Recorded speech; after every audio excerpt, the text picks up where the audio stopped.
Esse exercício, pessoal, tem o seguinte enunciado: a variação do diâmetro de um grande parafuso é cuidadosamente medida, enquanto a porca é cuidadosamente apertada. Sabendo-se que o modo de elasticidade do parafuso é 200 gigapascal, ou seja, do aço, e o coeficiente de Poisson é igual a 0,29, determine a força interna do parafuso quando o diâmetro diminui de 13 micrômetros. Ok, pessoal? Então vamos admitir que nesse parafuso esteja o eixo longitudinal, ok? E perpendicular nós temos os eixos transversais. Perceba que a deformação que a gente teve de 13 micrômetros ocorreu no diâmetro. Então eu posso dizer que essa deformação que ocorreu no diâmetro, ela vai ser uma deformação que ocorreu em Y, ok? Que vai ser igual a quanto? 13 micrômetros. Que isso aqui pode ser igual a quanto, pessoal? 13 vezes 10 a menos 6 metros. E eu posso também trabalhar em que? Em milímetro, ou seja, milímetro em metros é o que? 10 a terceira milímetro, ok? Então eu posso dizer que isso aqui vai ser igual a 13 vezes 10 a menos 6 vezes 10 a terceira milímetro, vai ficar o que? 10 a menos 3 milímetros. Ok, pessoal? Então, como eu estou trabalhando uma deformação que ocorreu em Y, eu consigo determinar a sua deformação específica, né? Porque eu sei que a deformação específica em Y vezes o valor do diâmetro, isso vai ser dado como sendo o que, pessoal? A deformação em Y. Então, perceba, pessoal, se eu quero a deformação específica em Y, isso vai ser igual a deformação que aconteceu em Y dividido pelo D, que era o diâmetro que variou, né? Então isso aqui vai ser igual a 13 vezes 10 a menos 3 milímetros dividido por 60 milímetros. Corto um milímetro com milímetro, a deformação específica em Y. Quando você coloca na calculadora, pessoal, vocês vão encontrar 2,1666 vezes 10 a menos 4. E é adimensional, não tem dimensão, né? Beleza, então, professor, eu tenho uma deformação específica em Y, que é o eixo transversal. Eu preciso saber a deformação específica no eixo longitudinal, que é o delta, o E de x. Tá vendo? Então, o que é que a gente vai fazer? Pessoal, quem relaciona isso é o coeficiente de Poisson. Então, o coeficiente de Poisson, ele vai ser igual em módulo, porque essas deformações podem ser positivas ou negativas, não estou preocupado com isso, porque o coeficiente de Poisson é sempre positivo.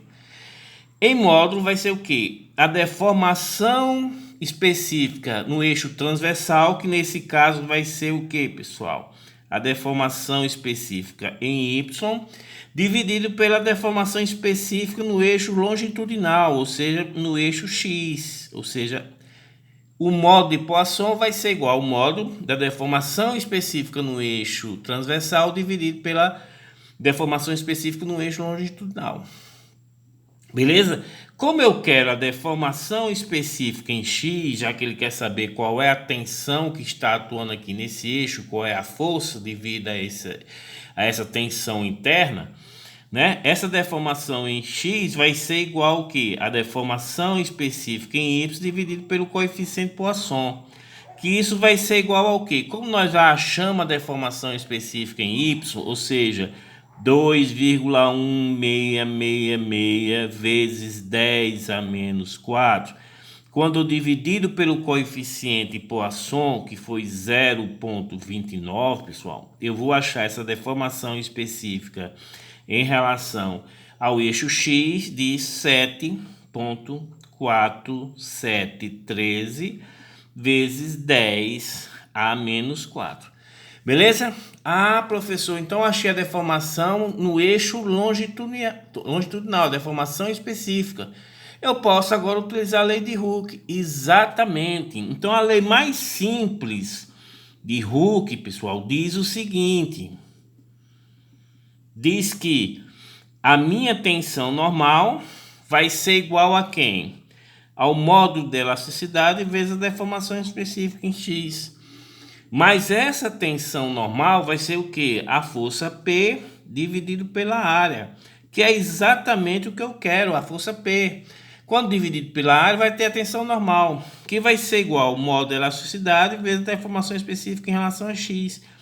Logo, o P, pessoal, vai ser o quê? Vou passar o A multiplicando. Aí vai ficar o módulo de elasticidade, que é 200 gigapascal, mas como eu estou trabalhando com a área em milímetro, eu vou trabalhar como sendo o quê? 200 vezes 10 a terceira Newton por milímetro quadrado. Transformei o giga em mega e nós sabemos que mega é Newton por milímetro quadrado, ok? Vezes a deformação específica que a gente tem, 7,4713 vezes 10 a menos 4, né? Não tem dimensão. Vezes a área que eu vou passar multiplicando, que vai ser o quê? Π vezes... Eu vou trabalhar com raio, né? Aqui tem um diâmetro. Se eu for calcular a área com diâmetro, vai ser o quê? Esse valor ao quadrado dividido por 4. Como eu vou trabalhar com o raio, isso aqui vai ser igual a quanto, pessoal? 30 milímetros ao quadrado. Quando você coloca isso na calculadora, vocês vão encontrar um valor de 422,5 kN. Ok, pessoal? Então, esta é a resolução deste exercício, que é bem simples e fácil de fazer. Então, pessoal, quando você tem o coeficiente de Poisson de um material, vocês conseguem identificar quais são as deformações específicas, desde que você defina um eixo como sendo longitudinal e um eixo como sendo transversal. Beleza? Então, vamos para o próximo exercício.